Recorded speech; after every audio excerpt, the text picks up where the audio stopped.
20 years ago, a rabbi from Beverly Hills, California, was confronted with an unusual problem. A woman in her 50s came up to him after services one day and says, "Rabbi, I need your help. You know my daughter, she's beautiful, right? And she's really shy. Can you help her meet a guy?" The rabbi's like, "Okay." Next day, a man in his 50s comes up to the rabbi and says, "Rabbi, my son, you know, the tall, dark, and handsome, extremely talented, hard-working guy, he's really shy. He's having trouble meeting somebody.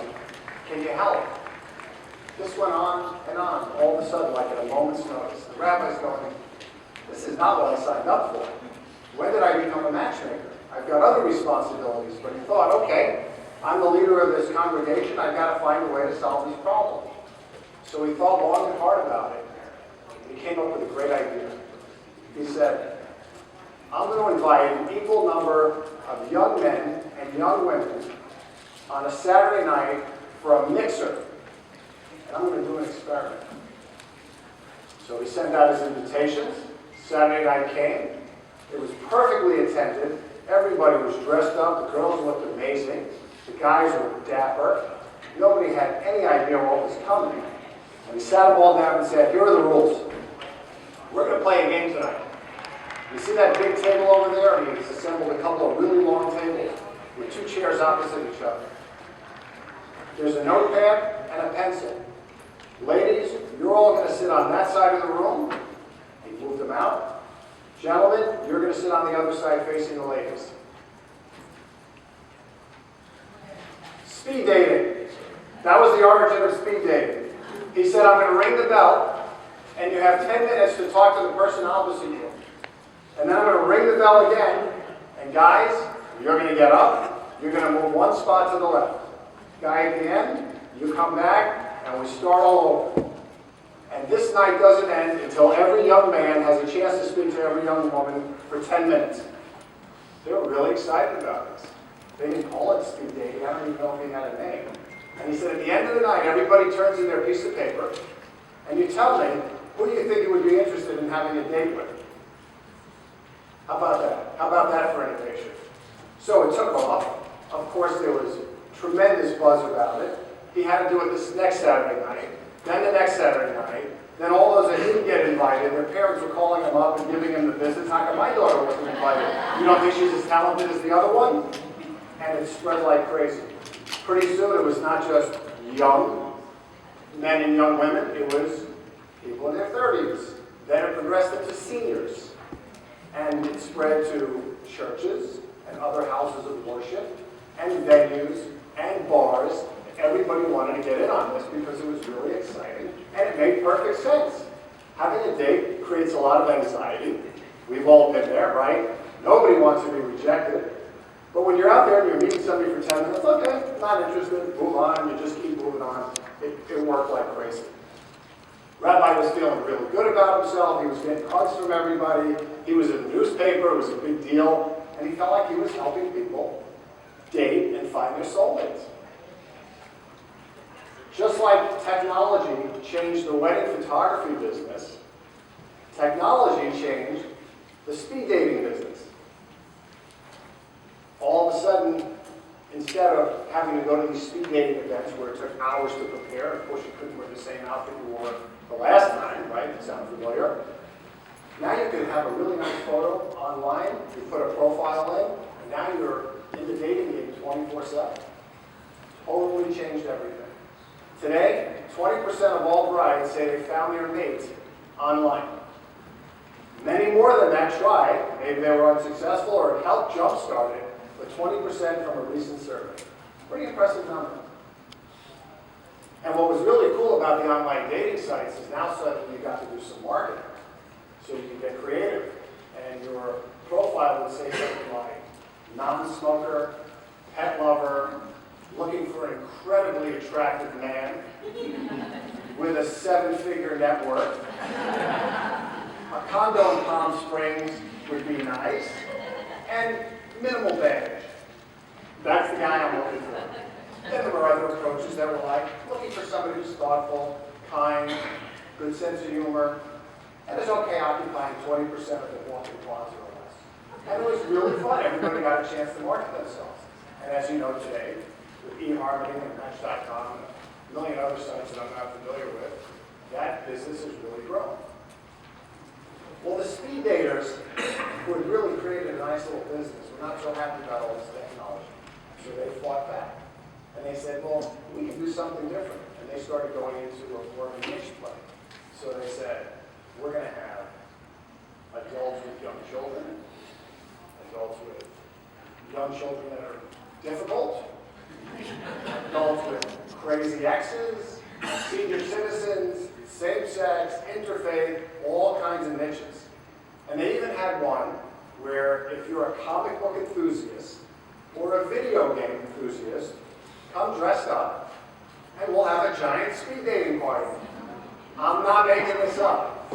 I did a lot of research. There's some really interesting things going on here. This might be a second date that didn't work out so well.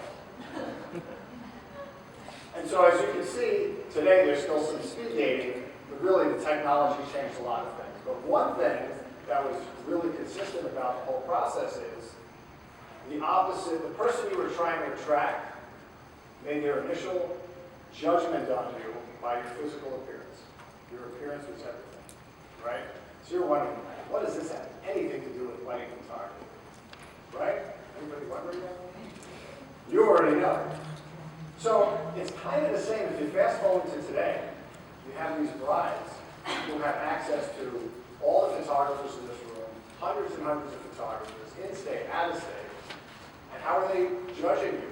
They're looking at a little photo, and from there they're deciding if they want to progress. Right?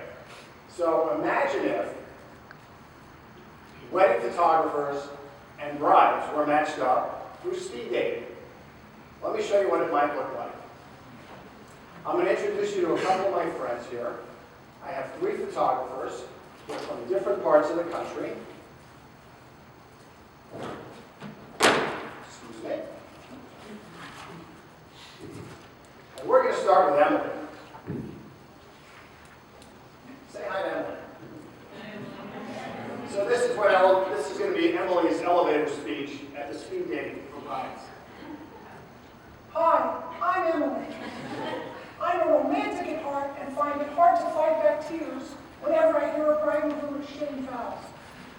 I include an engagement session with every wedding, which is super fun and gives us an opportunity to get comfortable with each other before the wedding day. I take pride in helping couples to relax in front of the camera. All of my clients get a beautiful wedding album, and I'll make recommendations on which photos should be displayed in the home. I would love to hear more about your wedding and what's important to you to make sure I can deliver on your vision. Right, nice. Put her over here.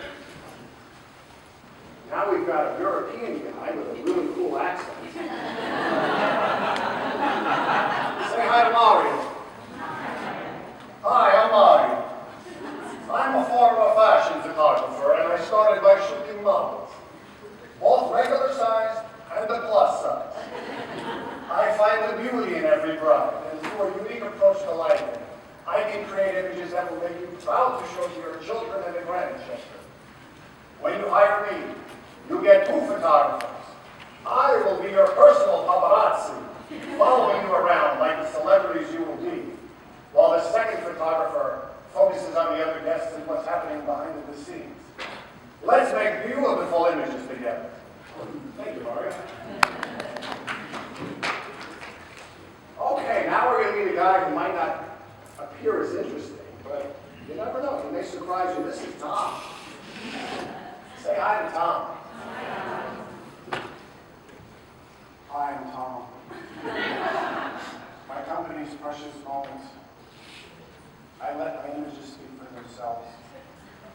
My prices range between $3,000 and $10,000 because I'm worth it. I know my personality is as bland as a rice cake, but 10 to 20 years from now, all you'll remember are the amazing photos from your wedding. Interesting marketing approach, Tom. So who would want to get to know Emily a little better? She's seems like a real connector, right? A lot of hands up. She wants to get to know you and really understand how she can help you. Very service-oriented, very passionate. How about Mario? Hey, Mario! Mario didn't get as many hands up. Let's try that again. Mario? Okay, so that movie so far isn't working. Now, Mario is an artiste. And he said the two magic words, fashion photographer, which gets every bride's attention. Now, if you're a bride who's wearing a size 16 dress, the fact that he's got plus size experience, that's intriguing, right? That's something that's important to him.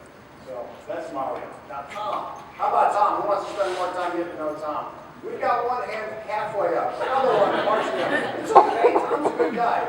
Now, Tom might not be the sexiest and the most appealing. But what's interesting about Tom is he would appeal to the mother of the bride. She's not as interested in trendy and Mario's accent and all the other stuff. She understands how important it is to have great wedding photos. And she's going to be, I think you might want to reconsider this guy. He's not going to dress so well. He's not going to look good. He's going to wear ill-fitting clothes. But like he said, 10, 20 years from now, his image is going to be great. So what's interesting is you can't underestimate the impact that the bride's mom has on the decision-making process. Now we know the bride's the one who's going on the knot and spending all the time on Pinterest. I'm sure there's some moms that are doing that, and they would probably drive their daughters crazy. But it's mostly the bride taking control. But they go to their mom for guidance, for reassurance, and also sometimes mom's paying for it. So understand that when mom went through this process 30, 35 years ago, it was very different. She was ushered around by her parents and met with the 3 to 5 photographers that were in her neighborhood, and it seemed like that's the way it worked back then. Most of the photographers were really good. They all had studios. You walked in, you had a 1-hour appointment, you saw beautiful images on the wall. You met with them, and then you decided at the end if you connected and you wanted to hire them. They didn't ask you what you were interested in and tell me all your Pinterest ideas. They said, here's how it's going to work, honey. You're going to go from the church, we're going to spend an hour doing this, we're going to do this, reception, cake, goodbye, and that's the way it goes. Very different experience than today. Today, a bride is not limited to the 3 to 5 photographers in her area. She can bring in a photographer from Orlando, or New Orleans, or San Diego. Why? Who would want to bring in a photographer from San Diego? Or she can go to San Diego and have a destination wedding. So the choices are so different, and you have to understand that sometimes you're selling the mom as much as you are selling the bride. And so as we think about the different personalities, everybody's trying to connect in a different way. So let's think about what it's like today for a bride. She gets engaged, she's all excited, she picks her day. Photographer, she's got to find a photographer. So unless she has a referral or knows in advance, I'm hiring this photographer, she's going through the process. It's a 4-step process. It starts with a knot and wedding wire, and I'll take you through it. I also have a handout that's up here on stage I can give out at the end of the session, so don't feel like you have to take notes on all this. Step 1 is they go to look at the listings. From there, the goal is to get them to your website. When they get to your website, we want to wow them, captivate them with amazing images so that they call you. That's step 3. Once they call you and they either want to meet you or have a phone conversation or a Skype meeting, the goal is to book them, and ultimately step 4 is the wedding itself. So it starts with the knot. And this is not an advertisement for the knot, it's just the way it works. Everybody's familiar with it.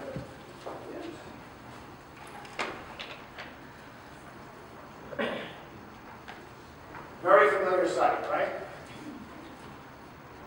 In Louisville, Kentucky, there are 80 listings on Wedding Wire for professional wedding photographers. On the knot, there are 660. It's overwhelming. Now, luckily, only 26 of those have ads, and those are really the ones that are in the game.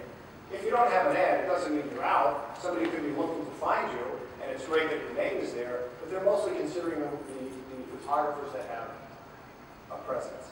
So there's 4 things that they can learn about you when they go to the knot. 1, do they like your image? Most important. Number 2, how many reviews do you have? Number 3, what are your ratings? And 4th is pricing. That's the process. So if I look at this here, these are the featured ads for Louisville on the knot. I love the first image on the top left corner. It's a bride and her dad. Now I looked at that on my computer and I clicked on it and I enlarged it. It's a really nice photo. The problem with that photo is when a bride's on her laptop, it's 3 inches wide and the dad's face is a 1/4 inch wide. If they're looking on their mobile, that 1/4 inch wide face becomes a 32nd of an inch.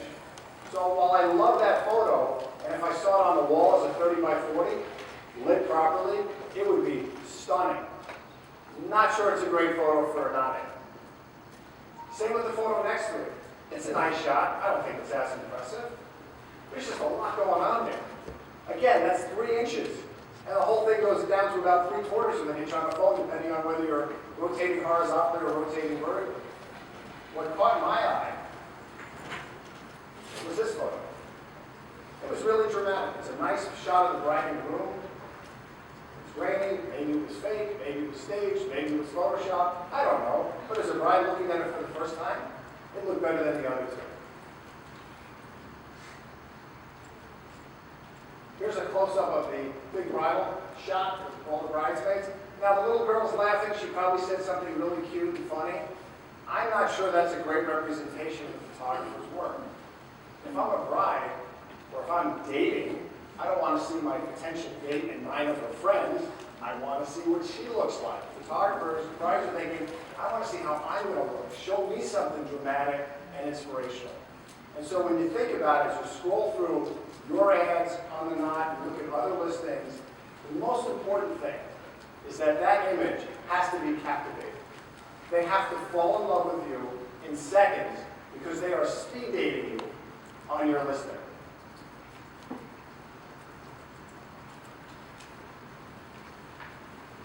This is an actual listing on the Wedding Wire in Louisville. Now, this photographer was probably just starting. They only had 1 review. They never checked their ad. They put their photo in, they didn't crop it right, and this is what it looks like. Obviously, they'd be very disappointed if they knew that, because who's going to hire this couple? This is not a creative crop. This is just a bad crop. Because when I clicked on it, I could see the top of their heads, and I could see some space around it. So clients are making decisions based on that first image, and is there anybody in the room that would look at that and go, oh my God, I gotta have this photographer. I got the Russell Bruno music in my head, I want to marry you, and that's the photographer I want to hire. Anybody? Anybody rushing out to hire this photographer? Okay. I don't want to pick on them. This is certainly a much better image. This was right next to them. Now the head cropped off doesn't have a chance next to this photographer. Now this is clearly an experienced photographer who had a beautiful wedding and understands the value of having a great image. It's simple, it's bride and groom, they're engaged, there's connection, and you can connect to it emotionally. So look at all your images, that's the most important thing. So now, if we're a bride and groom in Louisville and we're looking to find a photographer, how do we do this? We clicked on it, there were 26 ads, so let's start with that. What they do is the same thing that woman who was trying to find a guy with a 7-figure income because it was about money for her, they do the same thing here. They start with a filter on pricing. So she says, my price, I'm looking to spend between $2,000 and $3,000. And when she presses enter, that 26 photographers goes down to 10. Now it's a little bit more manageable. So now what does she do? She looks at those 10 and she looks at those images, and if she sees one that she really doesn't like, they're out. That's her speed date moment. She may start to look at ratings. If she really values photography, ratings are going to be really important to her. Number of reviews, they may not have to have 50 or 70 or 100, but if they have 1, 2, or 3, she may be a little nervous, right? So she's going to start to look at some of those a little bit deeper. And maybe of those 10, there's 7 or 8 of them that she's really going to dig into.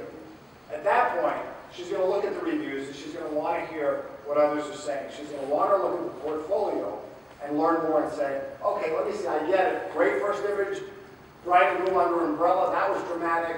Great bride and groom in a vineyard, that was really dramatic. Was that their best shot? Or is everything else going to come back? Heavy metal music banging in her ears, that's kind of fun. I'll want to see the fun side of her. I want to know that she's the youngest of 5, and she's used to being in the background, and whatever it is that connects to her. What I don't want to hear is, Tom is a 3rd-generation photographer. Tom likes a warm cup of coffee in the morning. Tom likes this. No third-person stuff. It's got to come from you. Third person is so pompous. It just doesn't fly. I would never hire anybody who talks to the third person unless they were kidding. So if you're struggling with writing about yourself, ask somebody you know. Find a fun page and have them do it for you. Last thought on websites, you have to update the content frequently. You don't want to appear dated. If you appear dated, they're not going to want to date you. So make sure it's fresh and it's current and you have a lot of good stuff on there. So the purpose of the website is to get them to call you. So if they call you, the call may be, I'd like to meet you at Starbucks if you don't have a studio. It might be, I don't really want to meet you. I'm a millennial. Can we do a Skype? Whatever it is, you have to work with them the way they want to work. So if it's a Skype, be prepared for a Skype.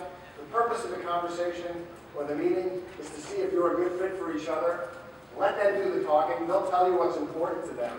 And then see if you're a good fit and then get a contract signed. Boy, I made that easy, right? Sounds so easy. And then the last step is the actual date itself. It's the wedding. And unlike a real date where you're hoping, I'm ready to meet Miss Perfect, I'm going to meet Mr. Right, and you hope that it leads to something, as a wedding photographer, you need 30, 40 dates a year. So this date is all about giving your current date the best possible experience so that she'll want to tell all her friends to date you. So what that means is after the wedding, of course, do a great job at the wedding. You're being watched by a lot of potential dates there.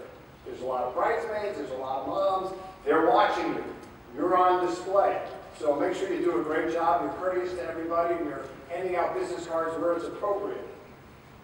After the wedding, you wouldn't wait, if you had a date and you liked the person, you wouldn't wait 8 weeks to ask them for a second date, right? That would be bad form. So what I would suggest, 2 weeks after the wedding, write a nice little thank you note, send them a small gift, or better yet, deliver them edited images, which is really what they want in 2 weeks. If you can't do that, send them a note after 2 or 3 weeks. Send them 1 or 2 amazing images, something like this, and say, I'm a little backed up, they're coming, they look so good, you're going to be so happy. Treat them with respect, show respect. And when you know they're really happy with you, ask them for a referral. So that the next bride doesn't have to go through the whole process of going through all the sorting that we went through. Make it easier for them. So, to recap, speed dating, wedding photography, it's kind of the same today, right? You know, these brides are really good at processing an enormous amount of information in a nanosecond. They'll look at your photo and decide, I want to learn more about this photographer or I don't. Make sure your images are compelling. The first image they see has to be great. If you have 8 or 10 amazing images, put 2 or 3 of them on your homepage slider, put one on your about page, put one on your contact page, put one on your investment or pricing page. Those are the only images you want them to see. It's great if you have a gallery and you show a full wedding, but don't rely on that to get you jobs, because they may not get there if they don't like the first photos. I have a question. So the main photo that you put on your page, whether it's the nod or wedding wire, do you always suggest that it's the bride and the groom? I would say it's a general rule. I've seen exceptions, but you want something captivating that stirs some emotion. Okay. So I'll close out. I'll take just a couple of questions. I'm almost done, and then I'll take a few questions. So if you get one thing from this seminar, and I know there's a lot of great seminars that we're all attending, most important thing is your first image on the knot or whatever listing you're on has got to be amazing. Your first image on your website's got to be amazing. And then all the ones right after that have to be really good. You can't put anything on there that's second best. You can't put a shot with 9 bridesmaids. It's just not that interesting. That goes lower down, below the fold, if they want to see an entire wedding. So get out there, do what the rabbi did. The rabbi did a great job. He created a lot of dates. which led to a lot of weddings, which hopefully get shot by all of us in this room. And I hope I've given you some ideas where you can get some additional dates and get some more weddings that come out of it. So if you'd like to come up, I've got a handout here. If you want to drop off a business card and have one of our web designers take a look at your website, we're happy to do that. Thank you very much.